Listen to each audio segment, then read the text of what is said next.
প্রত্যেক মানুষের জীবনে দুটি দিন গুরুত্বপূর্ণ। প্রথম, যেদিন আমরা জন্মেছি, এবং দ্বিতীয়, যেদিন আমরা জানতে পারব কেন আমরা জন্মেছি। শক্তিশালী হও, কিন্তু কাউকে আঘাত করো না। দয়ালু হও, কিন্তু দুর্বল হও না। নম্র হও, কিন্তু ভীত হও না। গর্বিত হও, কিন্তু অহংকারী হও না। যখন আপনি কঠিন পরিস্থিতির মুখোমুখি হন, মনে রাখবেন, কঠিন পরিস্থিতি আপনাকে ধ্বংস করতে আসে না, সেগুলি আসে আপনাকে আরও উন্নত করতে ও শক্তিশালী করতে। নিজের ওপর সন্দেহ করা বন্ধ করো, কঠিন পরিশ্রম করো এবং করে দেখাও, কারণ পরিশ্রম কখনো বিফলে যায় না। কিছু না করে চুপ করে বসে থাকার চেয়ে কোনো কাজ করতে গিয়ে ভুল করা অনেক ভালো।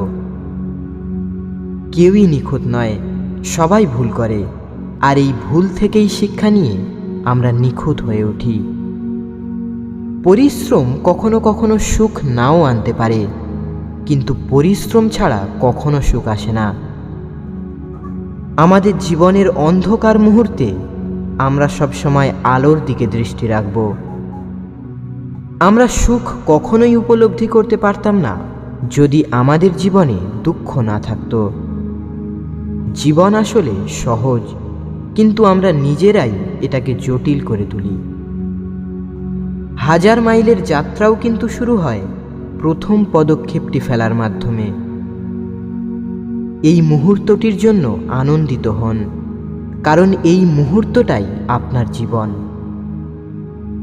জীবন কোনো সমস্যা নয় যা সমাধান করতে হবে। জীবন হলো একটা বাস্তবতা, যেটাকে জানতে হবে। বেশিরভাগ মানুষই সফলতার খুব কাছে এসেও তারা ব্যর্থ হয়েছে ভেবে হাল ছেড়ে দেয়। সফলতা নয়, বরং ব্যর্থতাই তোমাকে আসল শিক্ষা দেয়। তাই ব্যর্থতা যেন তোমাকে থামাতে না পারে, কারণ ব্যর্থতাই তোমাকে গড়ে তোলে। তোমার স্বপ্ন যদি তুমি নিজে পূরণ না করো, তাহলে আরেকজন তোমাকে পারিশ্রমিক দিয়ে তার স্বপ্ন পূরণ করিয়ে নেবে। আমাদের জীবনের উদ্দেশ্য হলো সুখী হওয়া, আর সুখী হওয়ার অর্থ হলো আমাদের যা আছে তাতেই সন্তুষ্ট হওয়া। পৃথিবীর কোনো কিছুই আমাদের অতটাও বিরক্ত করতে পারে না যতটা আমাদের নিজেদের মন করে।